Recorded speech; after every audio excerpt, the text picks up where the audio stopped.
யாராவது எனக்கு விருந்து பரிமாறிட, சிற்றுண்டி வழங்கிட, என் கையெழுத்து பெற்றிட, என் கையினை குலுக்கிட, என் அருகே அமர்ந்து புகைப்படம் எடுத்துக்கொள்ள ஆர்வம் காட்டும் போது அவைகளுக்கும் கட்டணங்கள் விதித்து தேர்தல் நிதிக்கு தெம்பூட்டினேன்.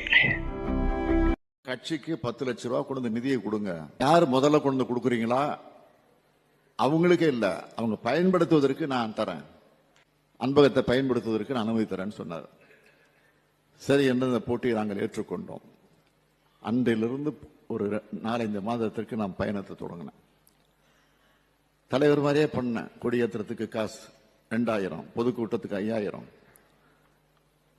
வீட்டில் போய் மதிய உணவு சாப்பிட்டா அதுக்கு 2000, இரவு பண்ணவா 1000, காலை டிஃபனா 500, வீட்டில் வந்து திண்ணையில் உட்காரணுமா 200, குழந்தைக்கு பேர் வைக்கணுமா 100. இப்படி திரட்டணும். திரட்டி கொண்டு வந்து தலைவரிடத்துல சொன்னோம்.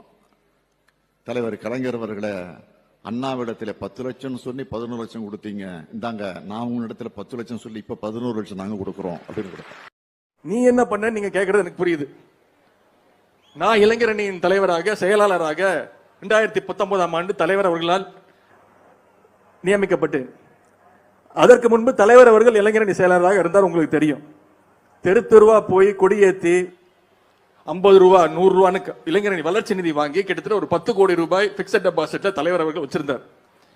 இந்த 2019க்கு அப்புறம் நான் இளைஞரணி செயலராக பொறுப்பேற்ற பிறகு நானும் எங்க போனாலும் ஒரு திருமண நிகழ்வில் கலந்துக்கிட்டோம்னா ஒரு 1000 ரூபாய், ஏதாவது ஒரு நிகழ்ச்சி அவங்க வீட்டுக்கு கூப்பிட்டாங்கன்னா அதுக்கு ஒரு 1000 ரூபாய், அவங்க வீட்டில் சாப்பிடணும்னா அதுக்கு 500 ரூபாய், இப்படி தொடர்ந்து இளைஞரணி வளர்ச்சி நிதி வாங்கி ஒரு மாவட்டத்துக்கு செல்லும் போது வளர்ச்சி நிதி வாங்கி இந்த 4 வருடங்கள்ல சுமார் 4 கோடி ரூபாய் வசூல் செய்து அதை